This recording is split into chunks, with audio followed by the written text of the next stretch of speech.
Welcome to the Movement PT Coffee Cast, where we sit down and talk about physical therapy, health, and whatever else comes to mind during our coffee-infused conversations.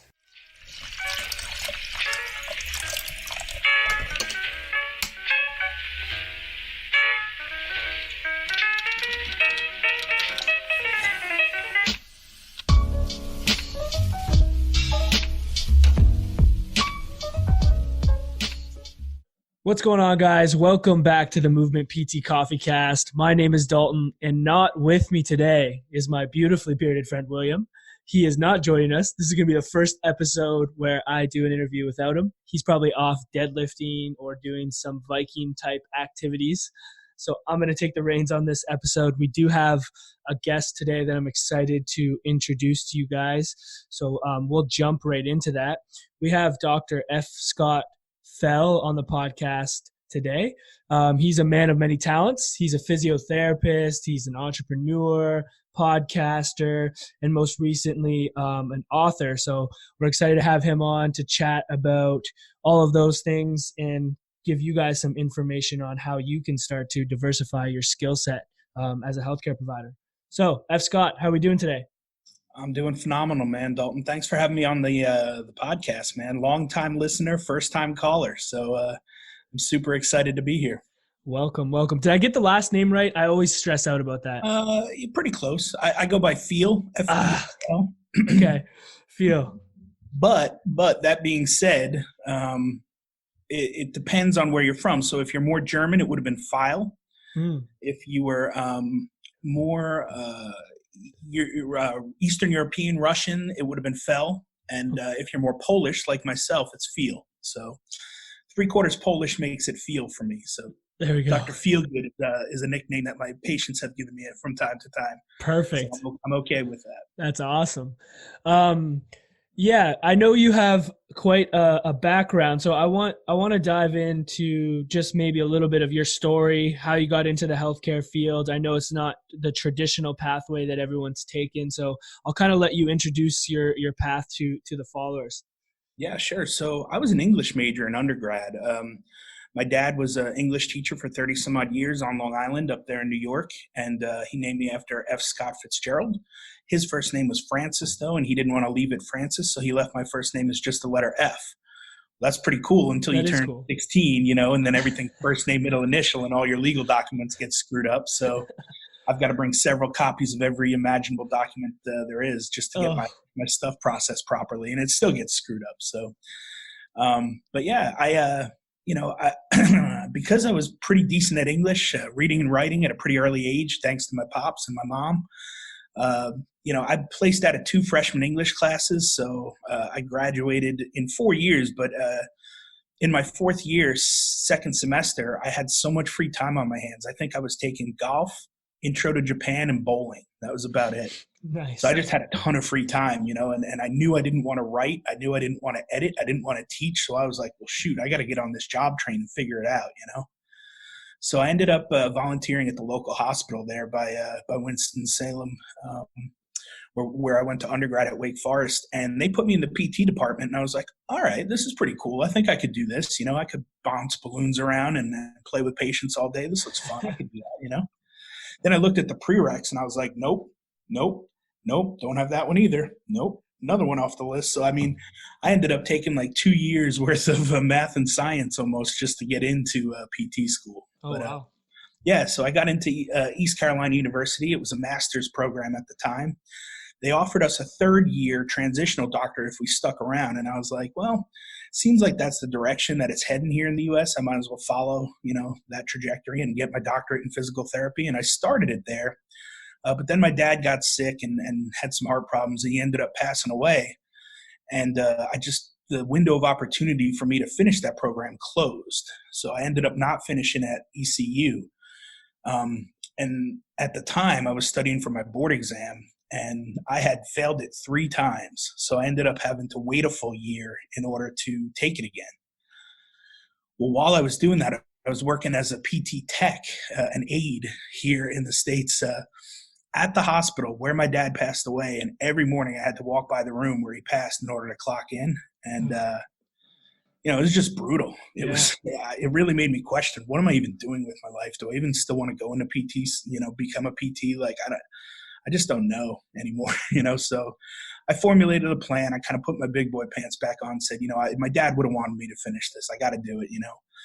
Finally passed my board exam, and I just traveled for the first year out of school. I went, did 3 months at a skilled nursing facility as a traveling physical therapist in the middle of nowhere, Texas. Then I did 5 months at home health in Honolulu, Hawaii, which was pretty cool. Nice. And then finished up with about three months in Asheville, North Carolina. So did my traveling for about a year. And while I was doing that, I also started the transitional doctorate at St. Augustine because most of that was online and they took a bunch of my credits from ECU. So it worked out pretty well. I finished my transitional doctorate after about a year or two. I think it was 2 years. And while I was there, the head of the educational doctorate program came to me and said, hey, are you interested in teaching eventually? And I said, no, not really. It's, my dad did that for many years. I sat in on his classes. Those kids were dicks, man. I don't want to teach a bunch of punks. And he's like, well, grad school's a little different. People are paying to be there. They want to be there. And I was like, yeah, you make, some good points. And he said two of the classes from the transitional doctorate in physical therapy overlap the EDD, so you can make a 4-year program down to a 3-year program. So I gave it some thought, and I was like, if my back gives out or my hands give out or my knees give and I just can't do manual therapy my whole life, I guess I could fall back on teaching, So I went on and started the educational doctorate. Fumbled through that for a couple of years, and finally they dragged me across the finish line kicking and screaming, and I was able to complete my dissertation and defend it, and now I got an EDD as well, and $40,000 more worth of debt. So yeah, that's quite the journey from start to finish there. yeah, Was it's not, when not did you graduate? When I first graduated, so I graduated in 01 from undergrad with my BA in English. I graduated in 05 with my master's in PT. Graduated in 2011 with my transitional doctorate, and then just recently in 2018 with my EDD. So, okay. It's been about 13 straight years of school. Yeah. And like I said, just a ton of debt mounted up from all of that. So I had to kind of figure out, all right, well, what's next? What do I want to do with all these degrees? Yeah. When before we dive into like what you started to develop after that, what was it about? Like, obviously that's a long process and like a lot of commitment. It wasn't easy. There were some battles that you had to go through. Like, what was it about like the profession of physiotherapy or that avenue that you saw an opportunity that made you really want to stick it out through those challenging times? Yeah, it just seemed to me like there was a whole lot of opportunity. I saw physical therapists working with peds, kids and pediatrics. I saw them working with old people in nursing homes. I saw them working with athletes. It just seemed like everywhere I turned, there was a physical therapist doing something different, and I think we'll probably dive into a little bit more later about optionality, but there was just so much opportunity and it was such a cool field. Like, I didn't want to go to med school. Like, I just didn't think I could handle that.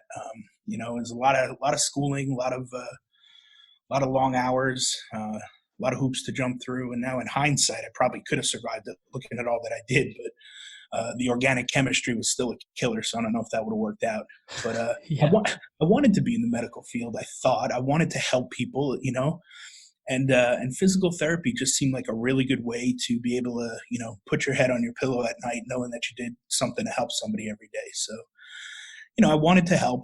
I cared about people, and I'm a people person. So it just seemed like a good fit, and there were so many avenues that I could have pursued that it seemed like I'll figure it out along the way as I go. Yeah, and I mean, I know you ended up taking that in multiple directions, and I think, and I didn't even realize how many avenues that you had. Like, I knew like your PT educator platform, and then obviously the podcast, which is the healthcare education transformation podcast. But you also have a lot of other avenues that you explore. I noticed, I was checking the website out, like you have like a consulting side of things. You also have like your own, is it like home health that you do as well? So like, there's a variety of entrepreneurial endeavors that you've kind of pushed yourself into. Had you always seen that entrepreneurial opportunity like when you were going through early on, or was this something that kind of developed as you started to realize, as you got out of school and started getting into the profession? Yeah, I don't think so. I mean, I think my dad, being an English teacher throughout the year, had his summers off for the most part, and he owned a landscaping business with his partner. And his partner did it full time. My dad just did it in his off time. So my brother and I worked for him a bunch when we were younger, kind of helping out with the landscaping business. And then my brother and I actually, in the summers, we had a house in the Outer Banks that my parents would bring us to, and it was right on the golf course on the 10th tee. So at night we'd go walk the golf course and find a bunch of balls, and we'd go wash them up, take the best ones out for us, and then sell the rest back to the golfers the next day on the 10th tee. So, we had started a pretty good summer business for two Yeah. young kids at a very early age. So I think I've always had entrepreneurial tendencies. I don't think I knew I was going to go into business for myself. I don't think I had time to think about it with all the damn schooling I was doing. Hmm. It wasn't something that but little by little things started happening, and I started seeing things, and I started seeing that I was going to have to make some moves and some changes if I was going to get anywhere, and get ahead as far as the financial scene went. Yeah. So was it more obviously the debt and paying that back was something that you obviously had to get after, and then just realizing that like just treating as a PT was not really going to cut it, and it almost kind of pushed you into exploring those other avenues that you have? That was part of it, definitely. I mean, I saw that for the first 5 or 6 years of my career, I basically just punched the time clock. Like I went in, I treated my patients, I was pretty good at it. I moved my way up to supervising physical therapists at a hospital-based outpatient clinic. And, I didn't really push myself. I didn't really excel at anything. I just kind of was like, oh, this is neat. I get a paycheck. I'm pretty good at my job, and I'll just do this forever. But then as I got married and started having a family and started seeing some of the ramifications of my student loans and what was mounting up behind me here as I went along. And then really the thing that pushed me over the edge was the Healthcare Education Transformation podcast, right? Hmm. We ask one question at the end of every episode to our guests, and we say, if you could change one aspect of higher education, whether it be DPT or otherwise, what aspect would you change and how would you change it?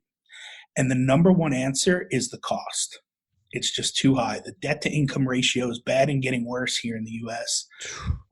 And, let's even take it from a global standpoint. Student loan debt is just out of control. Yeah. And so I took it upon myself. I was like, if that's the number one answer, I got to find a way to help people out. That's going to be my contribution to the world of physical therapy and physio is I'm going to show people that we don't have to just be a 9 to 5 clinician that clocks in and out every day and makes a little bit of money. Like there's several different avenues that we can use our education and our knowledge for in order to not only pay off the student loans debt, but eventually, become pretty much self-sufficient, right? And financially independent, right? And time independent. Hmm. That's the key, I think.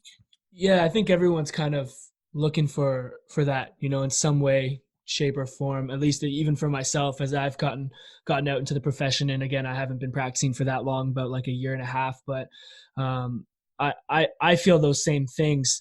I heard you on the Duck Legs podcast.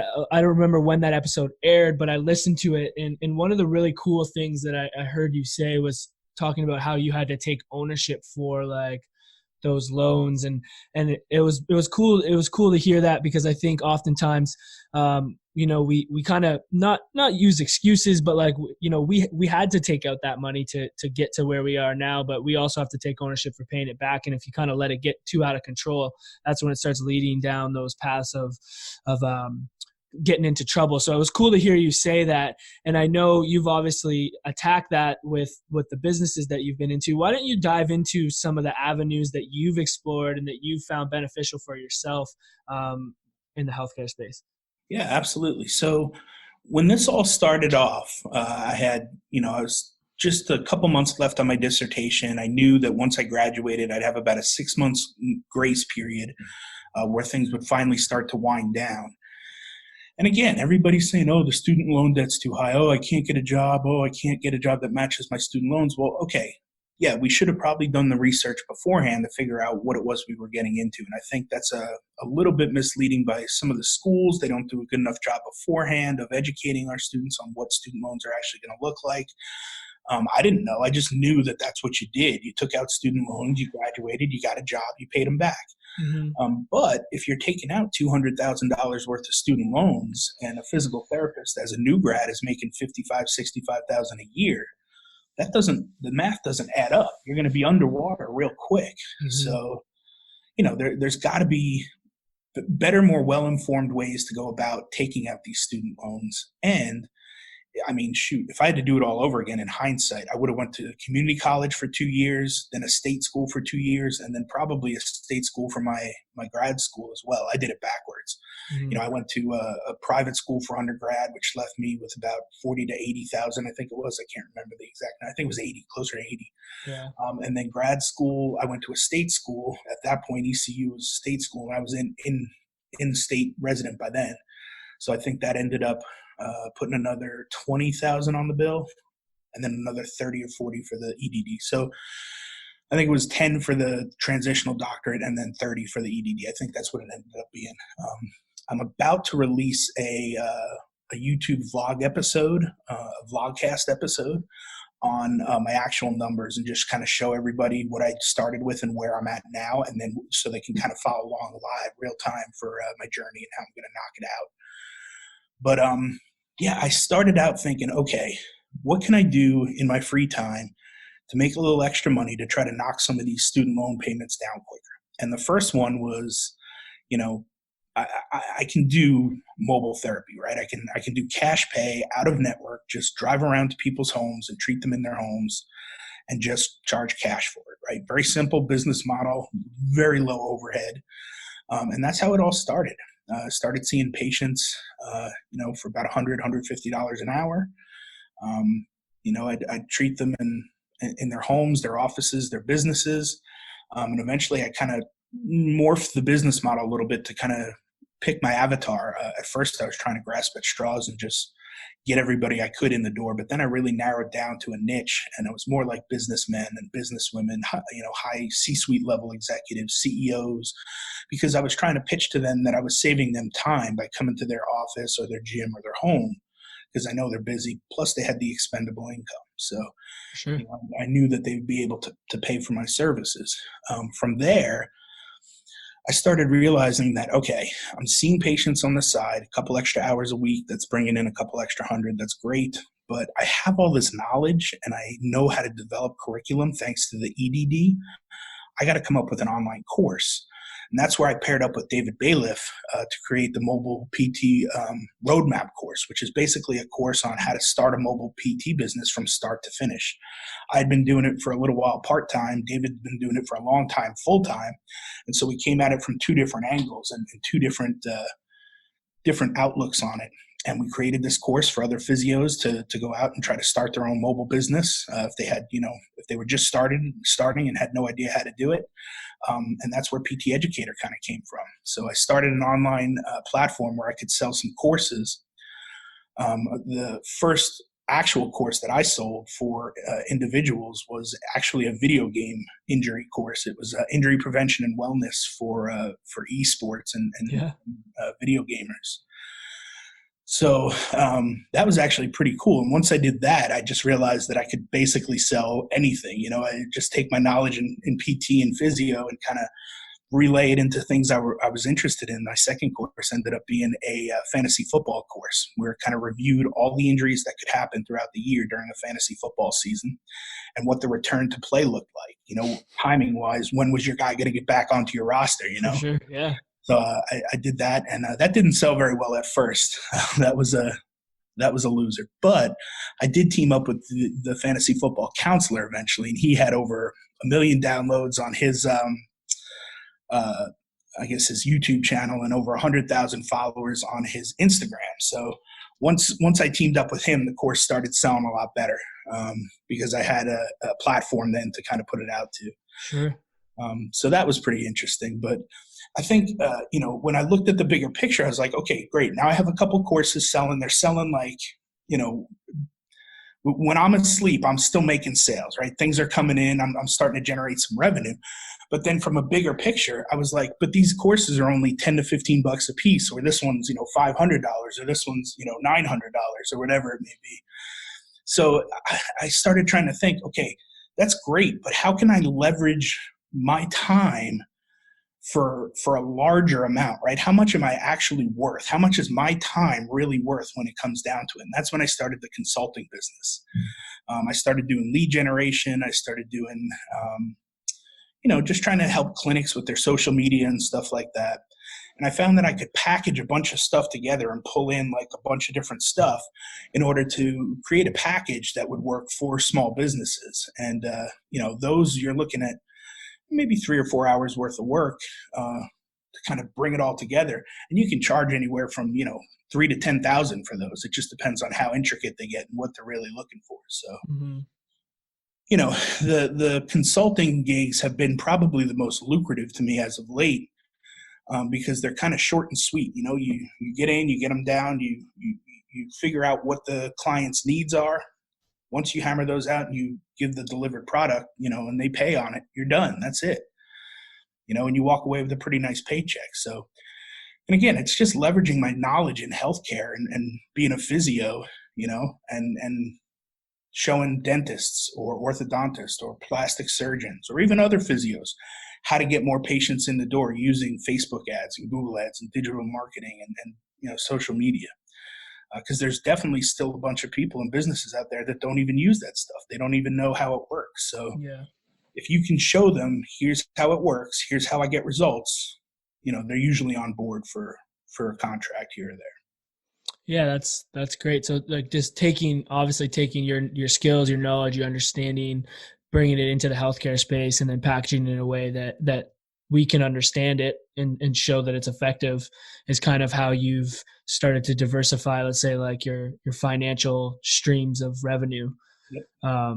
Which I think is great because it just gives you many options to pull from, right? You're not just solely focused on like having to see X amount of people in order to make this money, which is what I think leads down that rabbit hole of like burnout and people wanting to, like, as quickly as they've entered the profession, want to find a way to get out.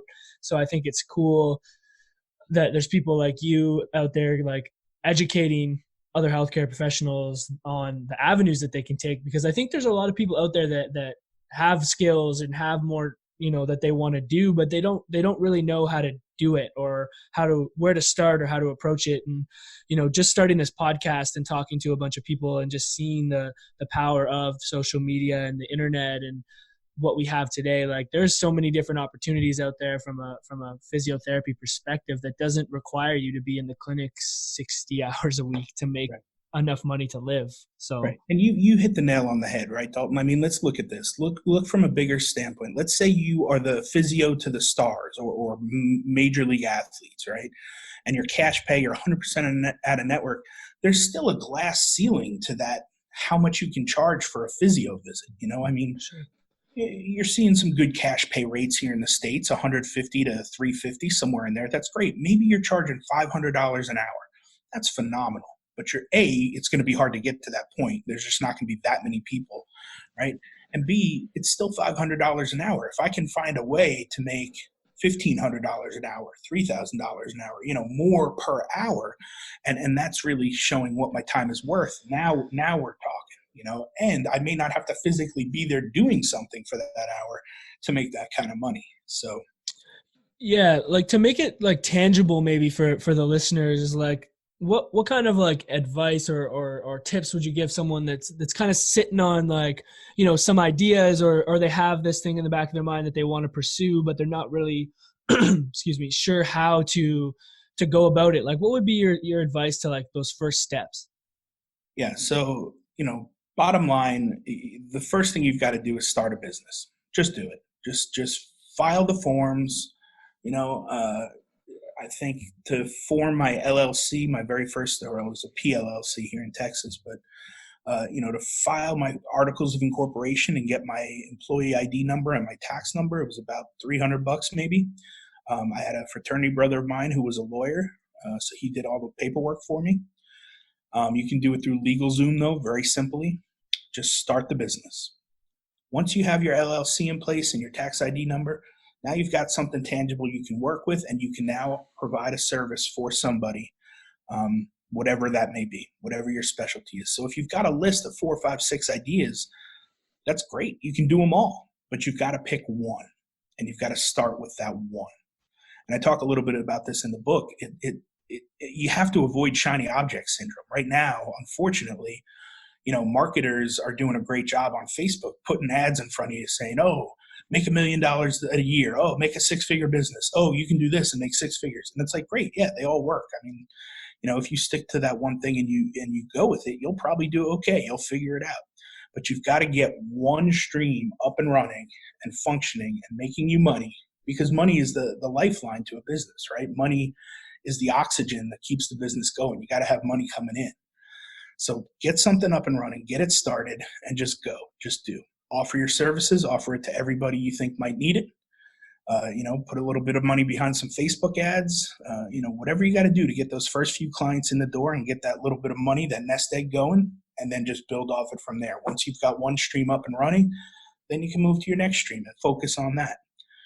I like to try to interweave and connect most of my streams of revenue so that A, they're all somewhat related, and B, I can kind of use the content from stream to stream to stream over and over and over again. That's another kind of, not a hack, but just a way to kind of make things a little easier on yourself, because, depending on how many streams of revenue you work, you could be doing a lot of work for yourself.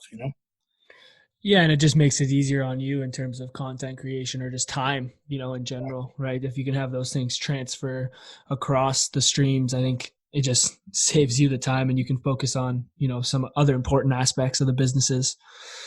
So I think one of the things, is people, I mean, you can comment on this because I'm assuming that you've had a couple failures, is that, people are so hesitant to start, because they're worried about failing.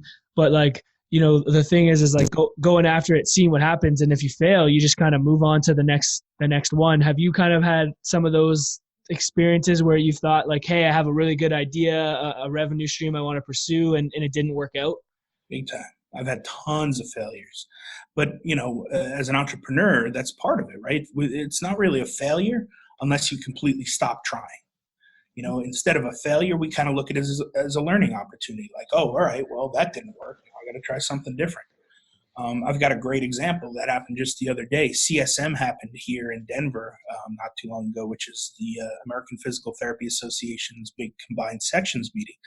About 15 to 18,000 physical therapists all converge on Denver and have a bunch of meetings and learn a bunch. And it's a great time. It's a good time where a bunch of physical therapists all come together. They do it every year, and it's usually the biggest turnout of PTs in the nation at one point in time. And what I was going to do was try to run an ad on my book, just letting people know that it existed. And I was going to do what's called geofencing, where you pinpoint an address and about a 1 mile radius around that address, that's the only little fenced in area that your ad is going to run. So people who walk into and out of that 1 mile radius will get your advertisement based on how much money you put behind it at Facebook. Well, somehow an old account of mine that I wasn't using for ads got banned, and my PT Educator account, I didn't realize this, but it was linked underneath that account. So they were both banned. So I couldn't run any ads from my PT Educator account. And then take it a step further, I was going to use my consulting agency and just do the ads for PT Educator from that other ad account. And they wouldn't even let me run ads for PT Educator. So, I'm scrambling. I couldn't get it done in time. The conference comes and goes. I miss out. Yeah. Couldn't run any ads. So I was pretty bummed about that. And sure enough, the next day, Monday, I got an email or a notification from Facebook saying, we apologize. Your account was banned accidentally. So, you live and you learn. What are you going to do, right? I mean, the key thing to take home is, all right, don't get your ads account banned, right? But B, there was nothing really I could do about it. I mean, I actually had a couple of experts look at it too and try to run ads for me, because it was just like, look, I got 2 days to do this. Can we do it or not? And nobody could end up running ads for me. So again, learning experience kind of sucked, but I went back to my students that I'm mentoring currently, and I told them about it, and I was like, yeah, that was probably a big missed opportunity. But the good news is there's another conference coming up in June, I think it is, the next conference. So we'll try it at that. I have another student that's working on rodeos across the nation. And so, I told her when the rodeos pop up, she could try running ads during the rodeo to try to boost her sales and things. And so we'll see how that goes. But, it's trial and error. I mean, there's no right way to do a lot of this stuff. And, I've heard it time and time again. It's a cliche phrase, but entrepreneurship is jumping off the cliff and building the plane on the way down. Yeah, that's a great way to put it. You Yeah. just got to figure it out, man. You just got to give it a try, go. You're going to have failures. You're going to have mistakes, but at the end of the day, I mean, as long as you're giving it your best and you're trying, eventually you'll learn and you'll get good at it. And, the mistakes and failures never go away. They just get hopefully less and less, and they get, slightly less expensive, Exactly. Do you see like a lot of the people that are reaching out to you or consuming your content, doing these mastermind groups, like are these younger people just coming out of school? Is it like people who've been in the profession for a little while? Is there a certain demographic that you notice is more like attuned to this idea of entrepreneurship or expanding outside of like traditional realms of like revenue and physiotherapy? Yeah. No, I think it's all over the map. And I think there's a reason for that, right? Burnout, like you talked about early on in your career, you're seeing 30 to 40 patients a day, and that gets old quick and you burn out. So now you're looking for something different, right? Or you've been doing your business or whatever you're doing the same way for 20, 30, 40 years, and you're just sick of it. You want something different. You got to look at something outside the box. It's not that you've been in business for 40 years. It's that you've been in business for 1 year and you've done it 40 times over, right? The same exact way. There's got to be some growth. There has to be some scaling. You've got to get uncomfortable with the new methods and models and techniques that are out there, So I think realistically, there's not an ideal client or avatar, so to speak. It's just people that are in a bunch of student loan debt and want to get out of it. Like that's where we start. I think I really wrote the book and I focused on the master class on academicians, right, and PhDs and terminal degrees, because they have all this schooling and they have a terminal degree. They've gone to school for many, many years, and yet they're getting paid less than clinicians. So you're taking a hit to go and teach in academia, and you still have the student loans. So in order to get to a PhD or an EDD or a DSC, whatever it may be, you're paying a lot of money to get there. And it's unfortunate that those people generally have some of the highest student loan debts of anybody in the field, in the profession. So, I'm trying to help them first and show them, hey, money can be made outside of academia, still using the same skill sets that you have, that you got, to get to this PhD level or this terminal degree level. So that's where it all started from. I think along the way, I've had a couple of clinicians come and hop on the train and try to, go through it. And it translates. It's all about the same. It's just a matter of looking at your current situation and what you love to do and your passion, and connecting those passions to somebody's, need or problem that they're trying to solve. So if you can do that, you've got a moneymaker. Yeah, for sure. And I know we've been kind of like touching a little bit on the book. Obviously, that was probably written out of like your own experience is something that really pushed you to do that. But can you touch on the book a little bit more, like in terms of like what people can expect like from the book? Let's even maybe just get the full title out there for people to hear. Because I think it's an important thing for us to be talking about. Sure. So the name of the book is PT Educator's Student Debt Eliminator, and the subtitle is Multiple Streams of Revenue for Healthcare Clinicians and Academicians. And the way it kind of started, the way I kind of brought it all together, if you go to pteducator.com/100, you can download PT Educator's Revenue Idea Generator. Right. And it's just a list of 100 side gigs that I've talked with, that people that are doing in the healthcare field, or healthcare clinicians or academicians could do in their spare time to make more money to help defray the cost of student loans.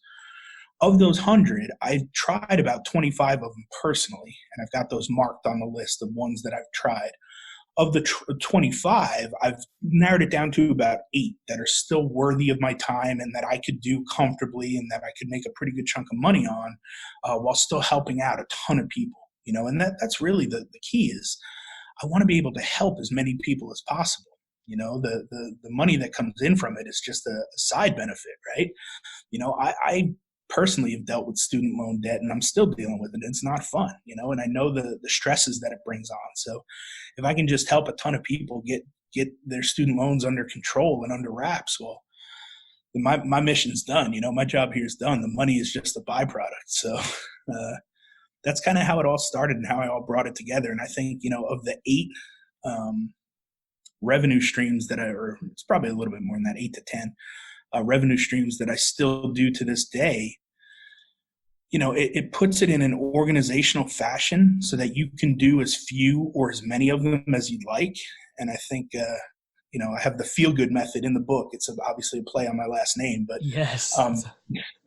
Yeah, it basically demonstrates, how you can lay out your business with your holding company, your big umbrella company, a couple of DBAs or doing businesses as underneath that, and go from there. I pretty much narrowed mine down to Feel Good Industries PLLC is my holding company. I've got Epic Therapy and Wellness is my mobile PT company. PT Educator is my online education business, and then FGI Consulting is my consulting business. And pretty much every stream of revenue can fit into one of those 3 DBAs for me. So that's kind of how I'm dealing with it now. I think eventually I'll have to get a little bit more detailed as I make more money through each stream, but for now it's working.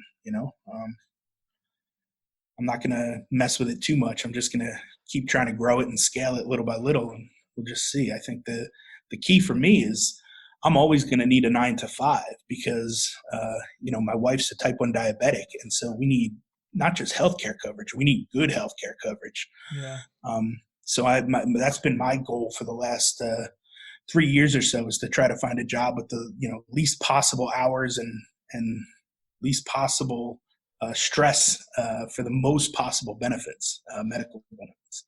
So if anybody's out there and has great medical benefits, especially in the U.S. For type 1 diabetics, let me know because we haven't found it yet. Yeah. But so for me, right, off to the side, I have a little bucket there that's dumping assets to your asset trough. And realistically, the bucket is your 9 to 5. And the hope is eventually you can kick that bucket, right, and do your own thing, figuratively and literally. You want to get rid of that job, that 9 to 5, you want to do your own thing. But for me in particular, like you said, the book is about what's working for me right now. And I hope that, some of the streams of revenue will help other people too. But my situation is just a lot different than most people's, having to work that 9 to 5. And I think it's a good thing too, though, because I want people to realize that you can do these as a side gig and a side hustle, full-time side hustle. Yeah. No, not 40 hours a week, but you put in the effort that you can, you get out something from it, and you just be okay with that. Don't beat yourself up over it. Do what you can do, live within your means, and just go from there. And if you realize that there's only so many hours in a week, you put in what you can. And the best part is the side hustles are all projects of passion for me. I love doing them.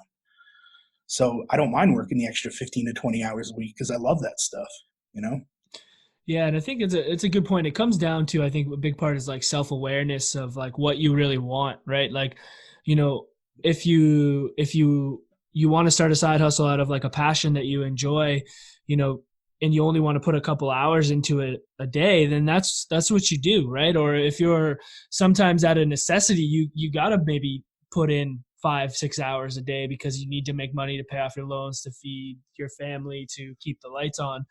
So I think it all comes down to like, obviously your personal situation and also like what you want to accomplish. And I think oftentimes people, see what other people are doing and be like, well, I want to do it. Like, I want to be like that. And then they go and do something not necessarily within their abilities. And then they're like, well, this side hustle thing doesn't work for me, or I can't accomplish that. When, if you just sat down and really thought about, hey, like, what can I commit to this? What can I put in? And do I really want to actually do this? And if you do, then like putting in those two hours before work and 2 hours or 3 hours or however many is after work becomes a lot easier. You got it. And it's ironic that you talk about keeping the lights on, as I struggle to keep the lights on in this room. It's got a sensor there, and I don't know where the sensor is, but yeah. You nailed it. I mean, you summed it up in perfect fashion, Dalton. I mean, it's self-awareness 101, A, how much do you love it? B, how much time can you put to it? And that's it. I mean, again, it's just connecting your skills, your passion, and what you love to do to somebody's needs, a solution, something that you can solve for the general public. Go from there. It's that simple. Yeah. And I think, I mean, your example, like your book and your mastermind around this whole idea of creating other revenues is a perfect example of like how the healthcare field gives you so many opportunities. And Right. it's cool to see. And something I always talked about with Will back, like when we started the podcast and stuff, is like and in Canada, so we're in Canada, I think Canada's a little bit behind in some regards with certain situations as to the US. And I'm like, man, there's an opportunity here that is being done in another field, and people are making lots of money and crushing it, that is not being done here. And you can literally go like, okay, I'm going to take that and I'm going to bring it here, and I'm going to work hard, and I'm going to put that into the healthcare field and actually make like a living off of it. And it's like, it's almost like health, like physio is just like the platform for you to explore the many different things that you want to do with your career and even in your life. Yeah, absolutely. I mean, I think, again, people highly underestimate optionality, right? And when I say that, people always say like, oh, well, he was lucky, or, oh, what good luck, right? Yeah. No, it was hard work for several years to even put myself in the position to have the opportunity to have this come down and work on it. It didn't just like start with a bunch of people reaching out to me and saying, hey, could you do my lead generation for me and get me a bunch of new patients? No, I didn't know the first thing about digital marketing. I'm 40 years old. I had to learn this stuff, right? Mm-hmm. And they didn't teach it to me in PT school. That's for damn sure. Yeah. Right? And it's not their fault. That's not their job. Their job is to get us to pass a test, So I get that, right? But at the same time, I'm thankful for the opportunity that the field of physio has given me, because, I could teach full time, right? As a full time educator, a core faculty member with my EDD, but I don't even have to teach physical therapy. I could teach education if I wanted to, right? Two great options right there. I could work full time as a physical therapist in any setting. That'd be fine, right? 9 to 5. That's what I do now. I do home health from 9 to 5. And then I sprinkle in my cash pay patients in amongst there.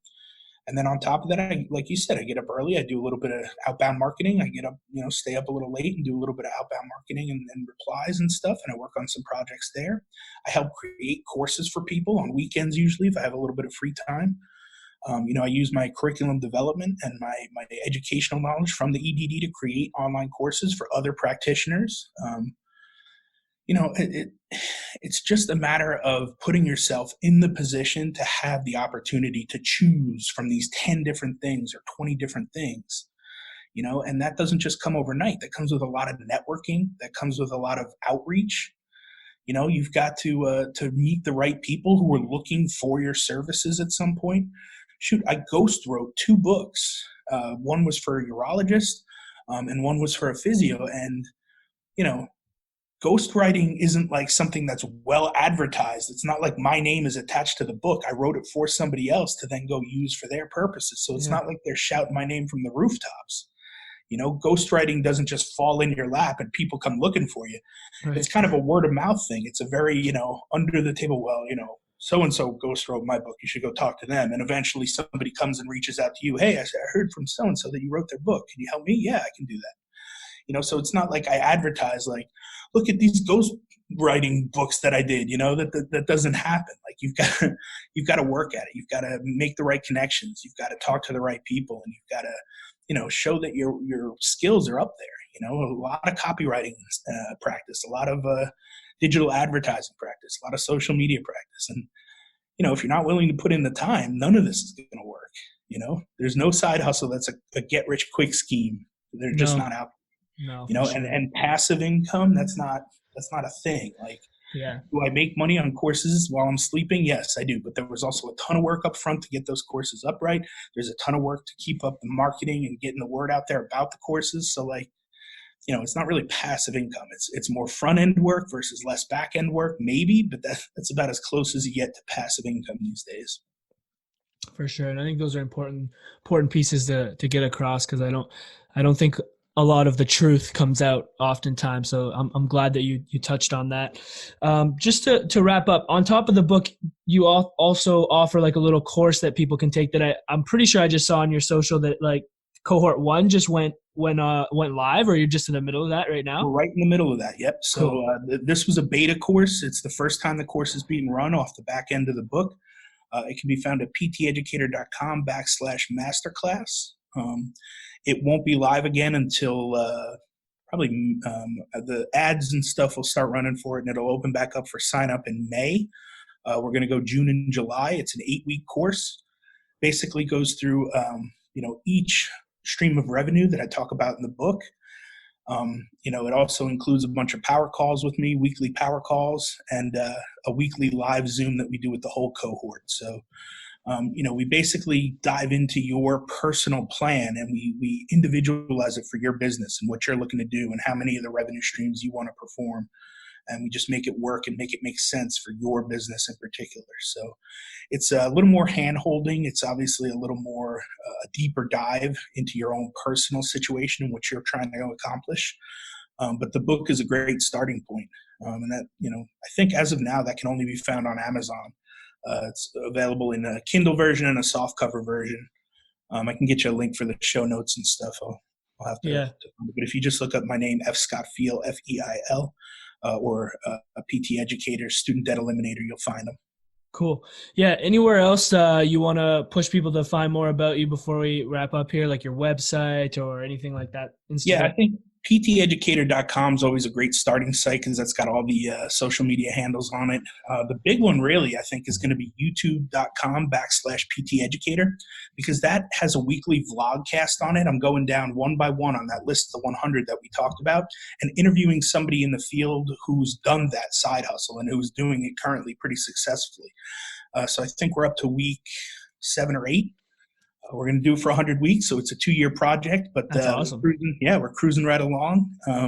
Just a short, consumable, and right now it's only available on YouTube, but it will be up for podcast for audio only in the near future. So cool, keep an eye out for that. It's called PT Educators Professors of Profit Vlogcast.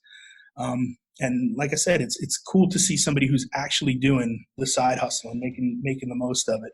Yeah, you're not just making them up. Yeah, no. Like I said, I've tried. I haven't tried all of them. I know, just to prove to people. Yeah, it's awesome. Yeah, they're out there. They're out there. Every one of them. And I did check out your YouTube page, and I know you broke down a little bit of like your book on there. So people who are like hesitant or still thinking about buying the book, like there's some good information on there about that. Like, yep. I think the content, the free content that you offer is also super beneficial to people. So I can definitely advocate on that side of things for anyone who's looking. And there's a new Facebook group too. If you just look up Professors of Profit Facebook group, that's going to have a lot of the same free content as well. All of my content's probably going to be housed there. I'll try to post links to the YouTube channel there. And, I want to try to make it into a community of people who are doing side hustles and who are really working their tail off to try to get these student loans paid off, I think that those people should be celebrated, like I said, take ownership of the loans. They suck. They are what they are, but we got them now. Now we got to figure, I like to almost gamify it, right? Yeah. And I think I didn't know where to start. I'm not a financial guy. I'm not a student loan expert. So I went to Joe Renke at FitBucks, and he kind of put me on the straight and narrow and said, I think income-driven repayment plans where you should start. Lower your payments as low as you can, spread them out over 25 years, and then try to pay them off in 3 to 5. And that's what I'm doing. I think last year was the first year I really started doing this because I was writing the book while I was trying to do all this stuff. And I think I knocked down about $10,000 off of the 140 total. So I think I'm down a little below 130 now. And then this year, the goal is to knock off 50,000. And then next year, whatever's left. That's awesome. Yeah, no, it's great. I just want to say thanks for coming on, taking the time out of your day. I really appreciate that. I also appreciate the information that you're putting out. The conversations that you're having around this stuff, I think, are super important. I think there's a lot of students, myself included, or new grads who are coming out like a little bit lost on how to approach these things. They don't teach us these things in physio school. And just about some of the basics of paying off debt and finances in general is just like, if you don't seek it out, you don't really learn it. So it's awesome, I think, for the physiotherapy community to have someone who's in the profession currently and can almost speak the same language for us to be able to be like, hey, he's in the profession, he's doing this, he can help you. You can do the exact same thing if you put your mind to it. and if you follow like some of these simple basic steps. So that's awesome. For you guys listening, definitely head over and check out all of F Scott's content. Take a look at his book. It's awesome. Yeah, that's all we got for today, guys. Appreciate you guys know where to find us. The Movement PTs on Instagram, Facebook, and Twitter. And then obviously our podcast, PT Coffee Cast, on iTunes and basically anywhere else you find podcasts. F. Scott, thank you very much. Absolutely, Dalton. It's been a pleasure, man. All right, cheers.